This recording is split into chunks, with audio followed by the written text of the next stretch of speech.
You guys excited to be in church? All right, me too. Good. Jesus loved a good party. That's my goal, is to convince you of that today. Now, if you've grown up in church already, you're a little uneasy, like, okay, Tiger, like Jesus and parties in the same sentence, like be careful. Be careful, but you can go to Luke chapter 15 and read about how God in heaven throws a party every single time one of his kids comes home, right? And you can read all throughout the four gospels about how Jesus always was found reclining at tables with friends and with strangers, having a good time, having real conversations.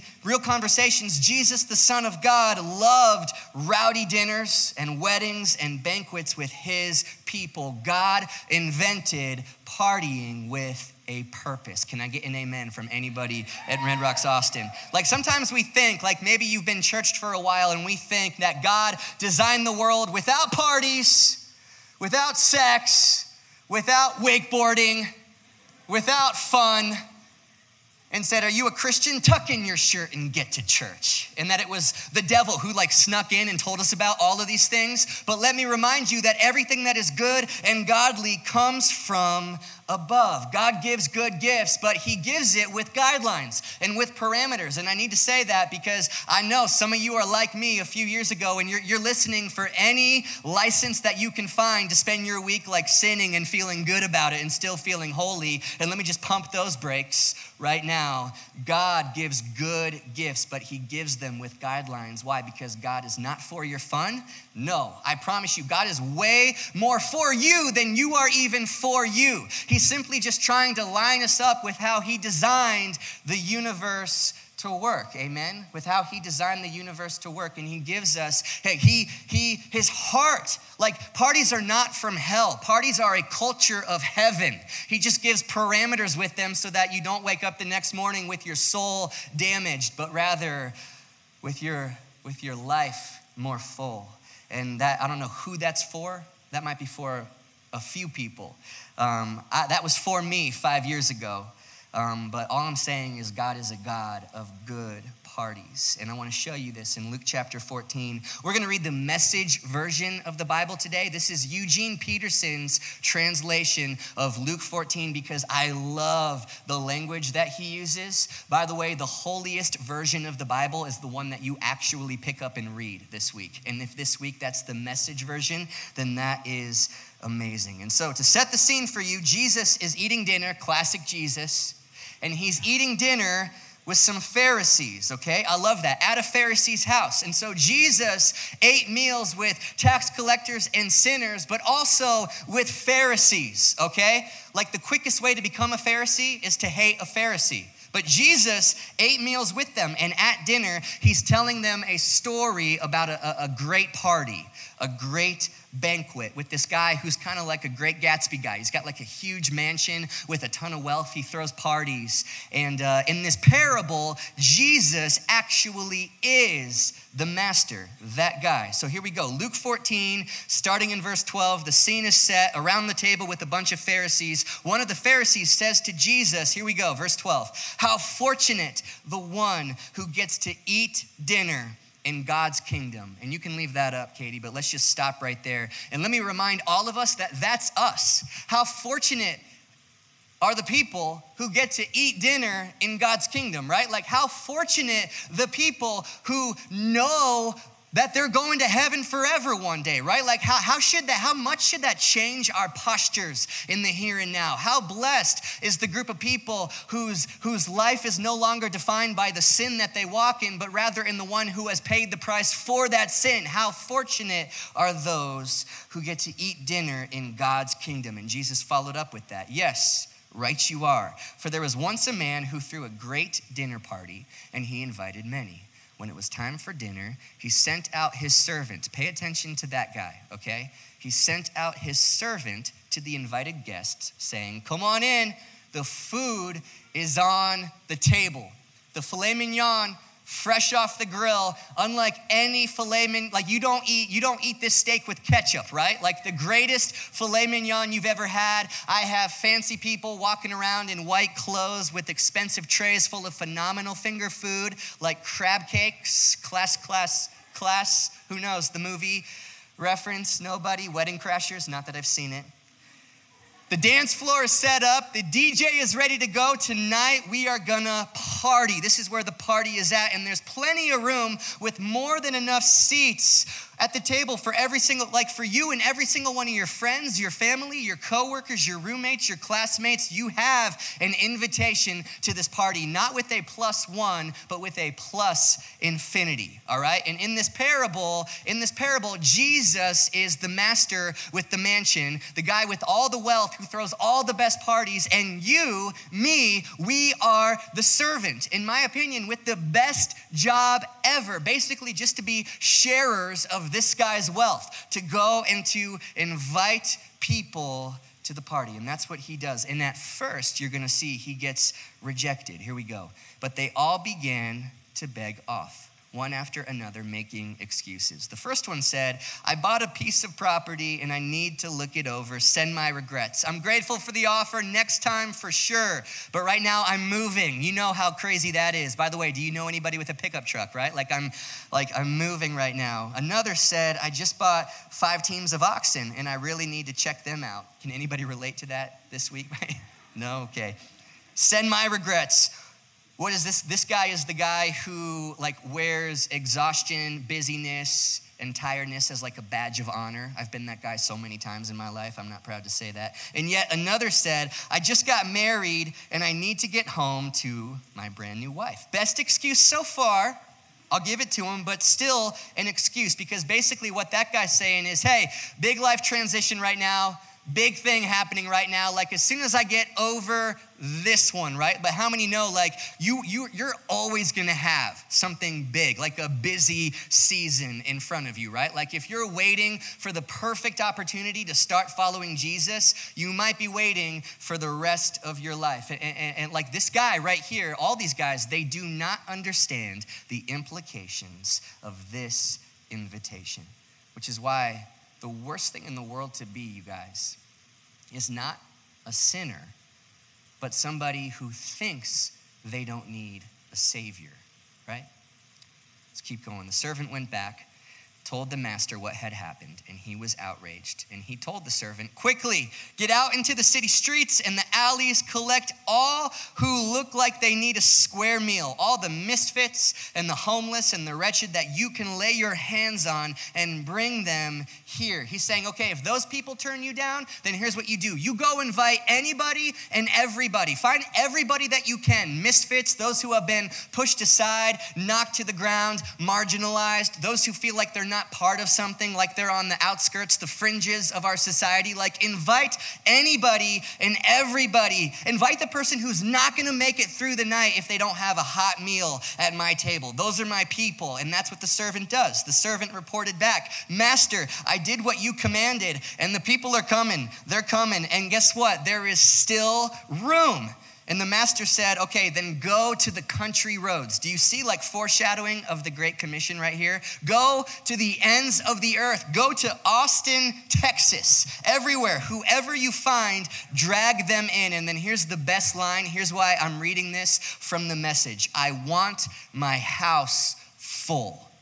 I want my house full. And so now every time you watch the 90s sitcom Full House, you be reminded that the name of that television show lines up directly with the heart of God. Like just like Danny Tanner, in a less cheesy, more epic kind of way, God wants his house full. The servant said, Master, we invited a ton of people, but it seems like the more and more people we invite, the bigger and bigger this table gets.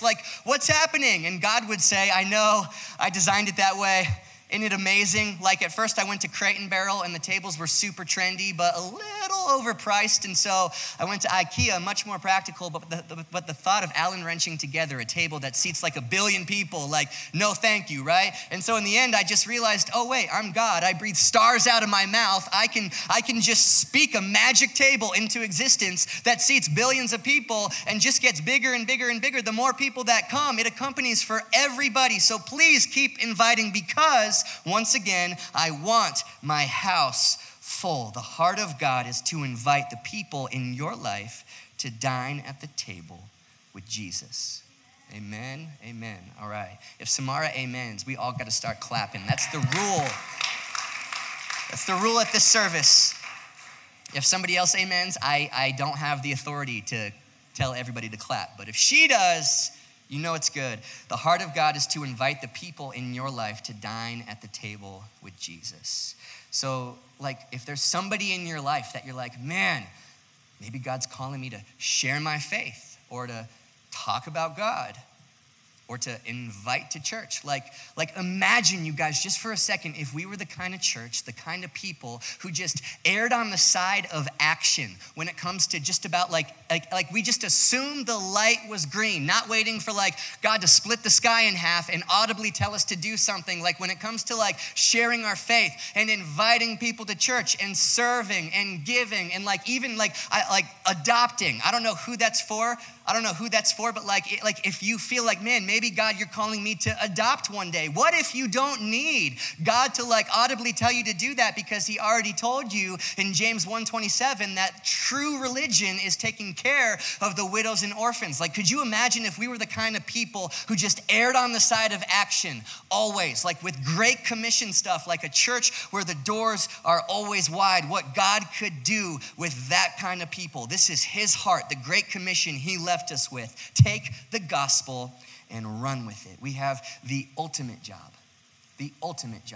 And far more than an obligation, this is the greatest privilege and of utmost importance.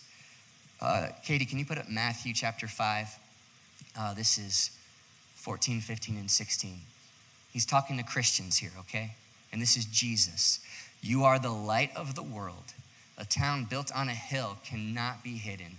Neither do people light a lamp and put it under a bowl. Instead, they put it on its stand, and it gives light to everyone in the house. In the same way, let your light shine before others that they may see your good deeds and glorify your Father in heaven. And so he's painting a picture of a world that is dark and saying, but Christians are the light of the world. Okay, and you can go read in Acts chapter 17. We don't have time to get into it about how God ordained the time that you would be alive in history and where you would be, which means in 2019, you are planted in Austin, Texas, right? I can't speak for 2020, but I know God has you here right now because he is a divine engineer who does not make mistakes. He places his lights carefully, okay? Like if you can, look up at the ceiling with me really quick. All these lights that whoever the engineer or architect of this building was, I don't know, but he did a great job. But he placed like with great forethought, very carefully, every light exactly where it's supposed to be. He's not putting lights in the closet or putting a light on the ground and covering it with a bowl, right? He's putting it in places where even at 3 a.m. when it's pitch black outside, you could flip the light switch and this whole place would light up, right? This whole place would light up. Guys, like our world, we live in a dark world. And we, like even corporate America, where a lot of us find ourselves, like that's the sphere a lot of you find yourselves in, is a dark place, right? And you might say like, oh man, my work, you have no idea how dark it is where I work. And God would say, good, that's why I put a light there. That's why I put you there. But it's dark. And just to give you some context around that, I've had the privilege of getting to do ministry in some of the places that we would call the darkest places on this planet. And that's not because I'm a good Christian or even good at evangelism. You'll just be amazed at some of the places you find yourself when you just say, I'm willing, and you say yes to God and assume that the light is green because he does not call the qualified, he qualifies the called, right? And anyways, I've met witch doctors in Haiti. I've prayed over pimps and slaves in India. I've walked through the red light districts in Amsterdam, right? Like in fact, for 1 year, me, Ryan, and Ethan, we were like, man, we want to just live this Christianity thing out like as radically as we know how. And so for 1 year, let's go everywhere. Let's go everywhere we can think of, and let's boldly like proclaim the name of Jesus and pray for people, and let's live this thing out. And for 1 year, that's exactly what we did. And then we got home. And then I needed a job. And so I got one, which you should do, at the Mediterranean restaurant in Boulder, Colorado. Yeah, we can talk the menu later. I still have suggestions if you ever go there, the lamb shank. And I was there for a period of a year, but for the first, I learned maybe one of the most valuable, hard-learned lessons of my walk with Jesus so far, 6 months in. Because for the first half of my time there, I spent every night, every dinner shift, just complaining to God, like, God, I've done internships for like no money for like 3 years and just traveled the world I was a missionary in Africa, God, and now I'm waiting tables. Like, this is a waste of my time. I want to do ministry. Like, God, can you hear me, right? Like, God, I hate this. The only good thing about this job is my buddy Adam, who I work with, and only because we can go into the kitchen and complain and make jokes about all the customers that are annoying us. But God, earth to God, I don't like being here, right? And I don't have time to get into the whole story, but I had this wake-up call, man. It was like the Holy Spirit. It was like a spiritual slap in the face, all right? In the best way. It was almost like God was like, hey, earth to Doug. Earth to the world-traveling missionary, what makes this different than India? What makes this different than Haiti? Just so you know, you're not here just so you can bring lamb shanks to people with a smile and on time. You're here because I thought you were a missionary. I thought you wanted to do ministry. And while you're wasting time until that day, the people that you work with are broken and hurting and in need of Jesus. Right? You're here right now because, like it or not, you are now the lead pastor of the Mediterranean restaurant in Boulder, Colorado. You're the lead pastor. And so, whatever your sphere is, guys, whether, if you're in corporate America, in a hospital, you sell insurance, you wait tables, you're a stay-at-home mom, you go to school, whatever it is, I christen you, Christian, the lead pastor of wherever you might find yourself this week. You are there because God needs a missionary there. You are there because the divine engineer knows what he's doing when he places his lights across a dark world. We are the light of the world. Amen. The light of the world. Love it. And I remember I started praying, okay, because that'll change your perspective, right? When you go to work like that. And I remember starting to pray God, okay, open up doors for me to have conversations. And I dare you to pray that this week because that will get answered if you pray that. And 2 days later, I'm in the kitchen with Adam, rolling silverware. And we're just talking about something, I don't remember what, but then he just kind of stops and he looks at me and he says, bro, so you're super religious, huh?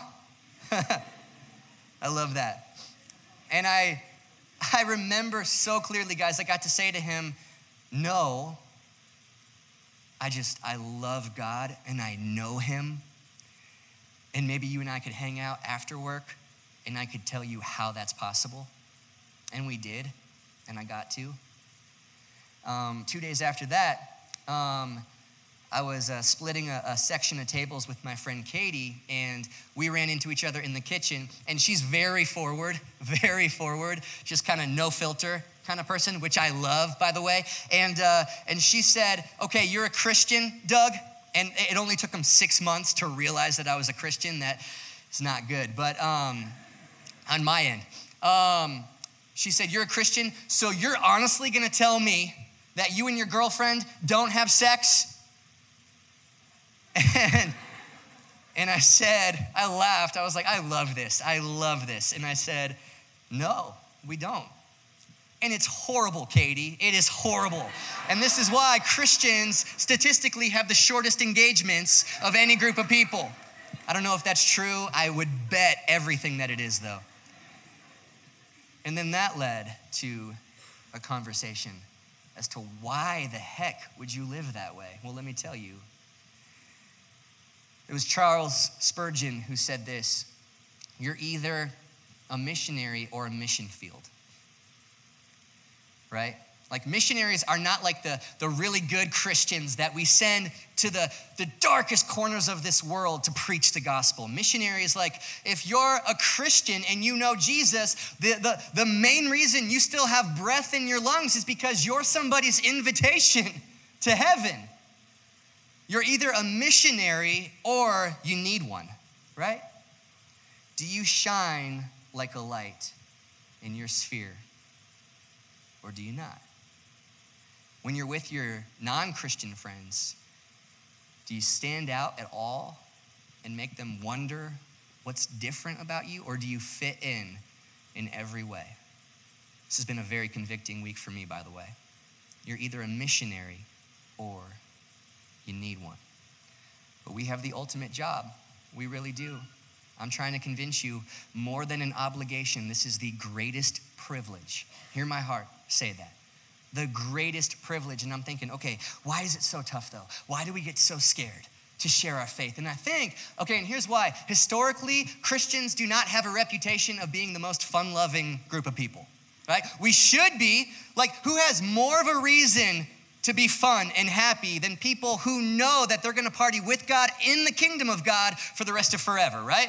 Who has more of a reason than us? But historically, that's not our reputation, or being super welcoming, or being super not judgy, okay? But right now, like in Austin, let's just be real, that's the reputation that Christians have when you're somebody on the outside looking in. And so I think a lot of us are like, man, I want to. I'm just so afraid that I'm going to invite somebody, or I'm going to share my faith, or I'm just going to start a conversation and let them know that I believe in Jesus, and they're going to think that I'm just like, I'm one of those judgmental Christians that they met years ago. And I'm terrified of that. And that's real. And I get that completely. But this is too big of a thing, you guys. This is too important of a thing to let fear call the shots for you when it comes to being an invitation for somebody to know Jesus for the first time. I'm thinking like, man, why do I get so scared? Am I scared of like the auto response no? Hey man, you want to come to church? No.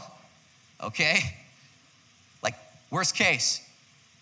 Hey man, you want to come to church? Well, I'll get struck by lightning, bro, if I walk in there.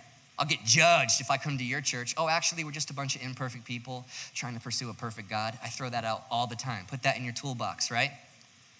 Hey, man, you want to come to church? Yeah, right, dude. God just wants my money. I've been to church before. God just wants my money. Oh, God wants your money? How much money do you have that God needs it? Hey, man, you want to come to church? Yeah, sure, as soon as you can explain predestination and why a loving and good God would allow bad and evil things to happen in this world. Oh, well, if you come to church, there's a pastor named Ryan, and he can explain all of that stuff to you. I'll introduce you. You might be surprised. Come and just experience what God thinks about you. This is why we're alive. This is why any of us still have air in our lungs. Like, we get to do a lot of cool things in this lifetime, a lot of common graces, whether you're a Christian or not, that God allows us to experience, right? Like things like developing relationships and connecting with people, or getting married, or having a baby like E and Steph just did like 3 hours ago, which is crazy. Or like buying a home, or listening to music, or eating good food, or buying a puppy and having a puppy with unconditional love, like lick your face. Like, oh my gosh, guys, life can be good. Wakeboarding, oh my gosh, like there are so many good things to experience on this planet while we're alive, but none of those things is why Jesus is waiting to come back. Jesus is not patiently waiting to come back so you can get married, right? That's important. But that's not why he's waiting. He's not waiting to come back so that you can go on that vacation, because I know you've been saving up and looking forward to it, bro. He's not waiting to come back so you can go wakeboarding this summer, right? Jesus, there's one reason the Bible makes it clear that Jesus is patiently waiting to come back. And I've said it 100 times. It's because he wants his house full. He wants his house full. He's patient for one reason, and that's it. We are the servants in that parable, guys, with the greatest privilege, much more than an obligation, the greatest privilege to be sharers of the most important thing that we know, the most important thing about us. This is the greatest news in the world, right? And it's too big to let fear call the shots on whether or not you want to invite. And so I saw this video this week, and it spoke to me in a way that might not be clear at first, but I'll explain after. And so check this out and try not to cry.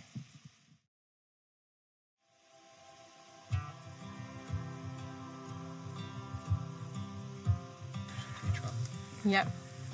What about Lynn's voice? Can you hear mine? Keep going. Oh, do you want me to talk some more? Oh, really?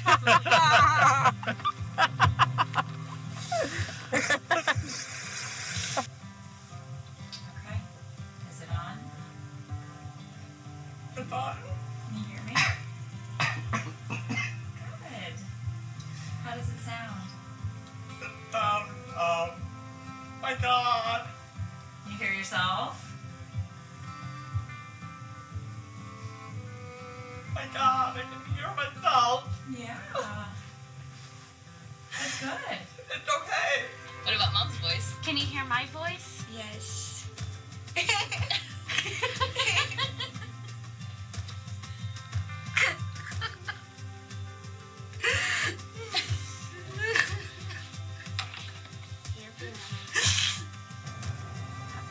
How is it different?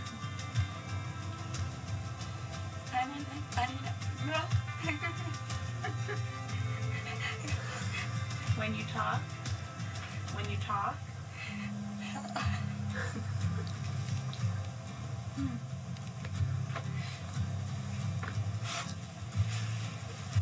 God.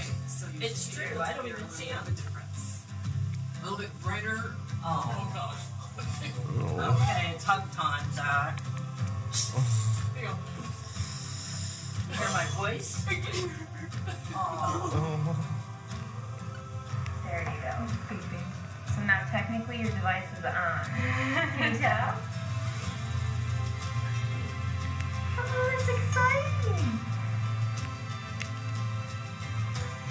Here, you can put it down for a second. Just get used to the sound. What does it sound like? Red. Black. Purple.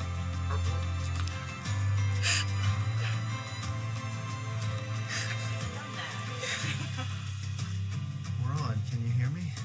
Can you hear me? Yeah. You hear my voice? How's it sound? Hi. Hi. Sounds normal, okay? 5, 4, 3, 2, 1. Sound good, honey? Get ready, baby.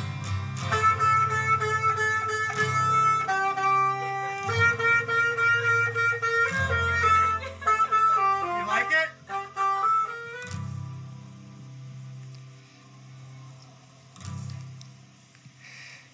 Yeah, I watched that like 20 times over the past 3 days, cried every time. Yeah, you're welcome. For obvious reasons. In a less obvious way, I see that, and I see a picture of salvation, relating going from being deaf without sound and noise for your entire life to all of a sudden, in one moment, your life has noise and sound, and you can hear music. You can hear a saxophone. You can hear like the sound of your own voice, the sound of your mom's voice or your husband's voice for the very first time, and you are not the same moving forward after that. Relating that to salvation. And I still remember where I was. It was a Tuesday night, 2008 in Boulder, Colorado, while Hillsong United's song From the Inside Out was playing, and something clicked in my heart in one moment where I realized that not only is there a God, but he's real and he's for me and he has plans for me. And this one moment where everything suddenly changes and you go from, it's like going from having like a small black and white TV to an 85-inch 4K color screen. You will never be the same from that moment on. And the doctors who get to be in those rooms with the cochlear implants and share those with patients and watch them hear noise for the very first time, that is one of the greatest jobs on this planet. It has to be one of the best jobs. Like no doctor is timid about offering that kind of a gift, right? You don't offer something like that apologetically to somebody, right?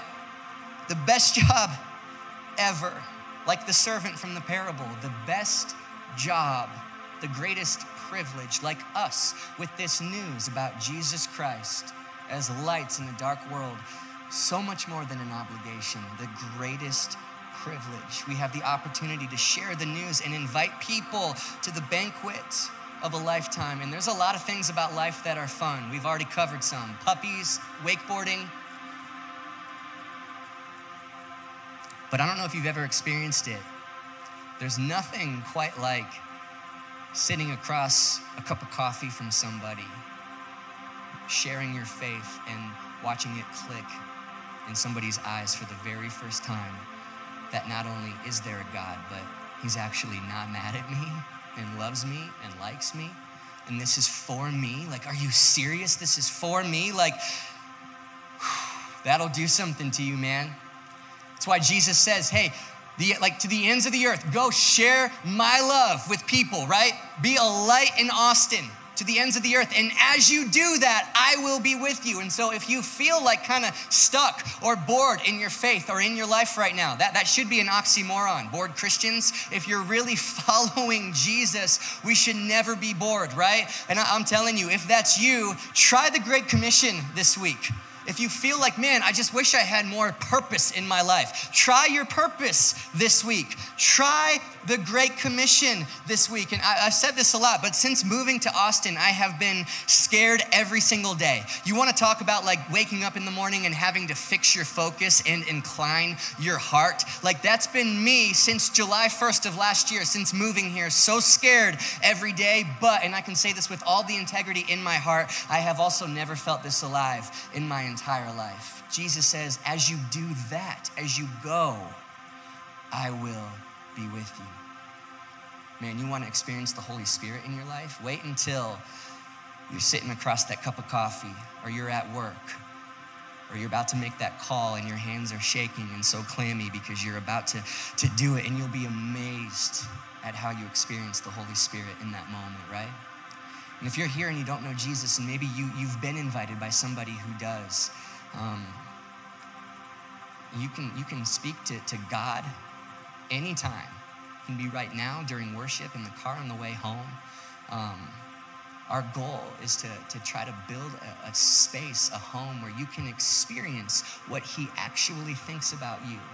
That this is true not just for the people in this room, but for you also. You are a child of God. He's obsessed with you, and that obsession remains whether you acknowledge it or not, today, tomorrow, this week. But he has plans for you, and you're always welcome here. For those of us who do know Jesus, the Great Commission, far more than an obligation, the greatest privilege that we have. I have, well, and right here, I have a love-hate relationship with these kind of Great Commission, let's invite people kind of messages, a love-hate relationship. And you just have to like trust our heart. I pray and I hope you do. We have no desire just to build a church full of people. We're here because we want to invite people home. Like I sometimes wish I could do something else. I can't do anything else with my life. But I have a love-hate relationship with Great Commission kind of talks, because sometimes they're done in a fear-based kind of way. Like, if you were to die tomorrow, church, do you know where you're spending eternity? Eternity, smoking or non, right? That's real. You've seen the billboards. Like, Jesus could come back this week, church. Who are you inviting? And part of me, like, I get it, because that's real. It just is. Heaven and hell are real eternal destinations. And every person who's ever lived throughout history will be in one of those two. And it's possible to RSVP yes. It's also possible to RSVP no. And Jesus even had urgency because of that, right?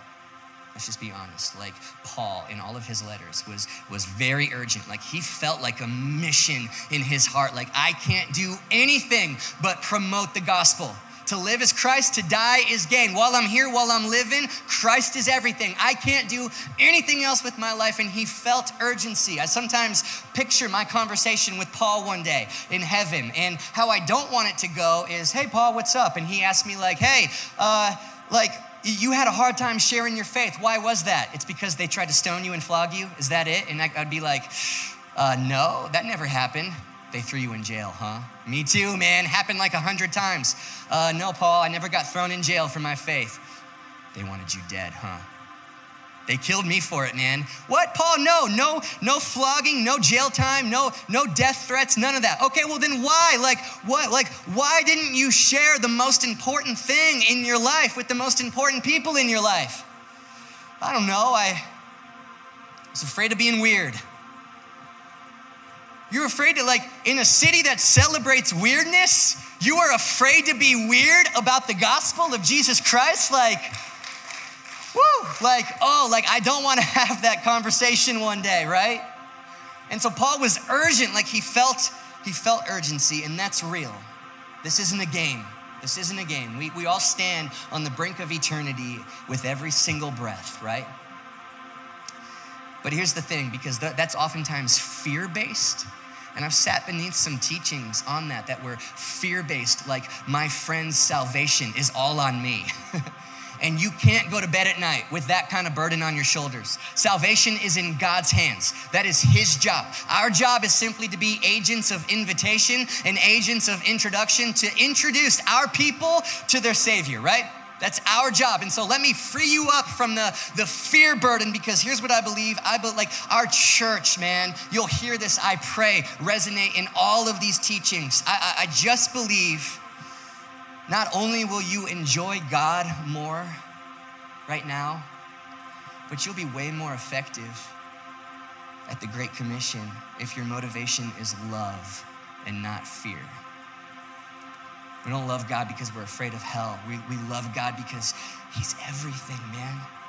So amazing. So come taste and see that the Lord is good, that God wants his house full. You've RSVP'd, yes, and now you have a plus infinity, and there's plenty of room at the table, and everybody, from the beggar to the king, from the famous to the faceless, all human beings need love, and love is exactly what our God is. At this church, the door will always be wide, right? It will always be easy to belong. It will always be easy to invite your friends to, whoever you are, every single race, every generation, every zip code. You can show up wearing a tank top and board shorts or a 3-piece suit. It's all awesome.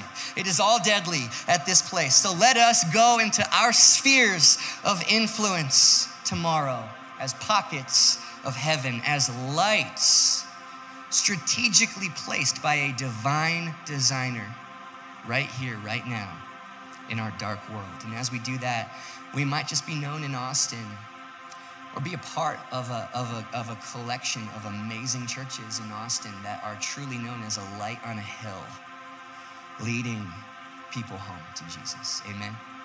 Would you guys stand? I'm going to pray, and then we're going to worship. And as we worship, what we're doing today is we are celebrating the fact that if you know Jesus, you have a seat at the table. It has your name on it. It will not be taken from you for the rest of forever, and you have reason to smile. You have reason to celebrate today, regardless of what is happening out there that can wait. There is reason to sing with all of your heart and give thanks to this God who is so amazing, guys, for the rest of forever with our God in his kingdom. And whoever you are, wherever you find yourself tomorrow, I christen you the lead pastor of that place, okay? God has placed you there for such a time as this. For such a time as this. This is your purpose. This is why there is still air in your lungs. All the other things that come along with life, the good graces that God gives us is amazing, but the main reason Jesus is patiently waiting to come back is for that sole purpose of him wanting his house full. So God, we love you. We love you. We love you. We love you. We love you. Thank you for being so generous with all that you have. Thank you that we're home. And teach us, God, how to design a church where the doors will always be wide for anybody and everybody to experience what you think about them the moment they park their car in the parking lot. I don't know what you're speaking to every individual person about their upcoming week. I know what it is for me, but I just trust, Holy Spirit, that you are speaking to all of us right now during worship. We love you and we sing because we celebrate.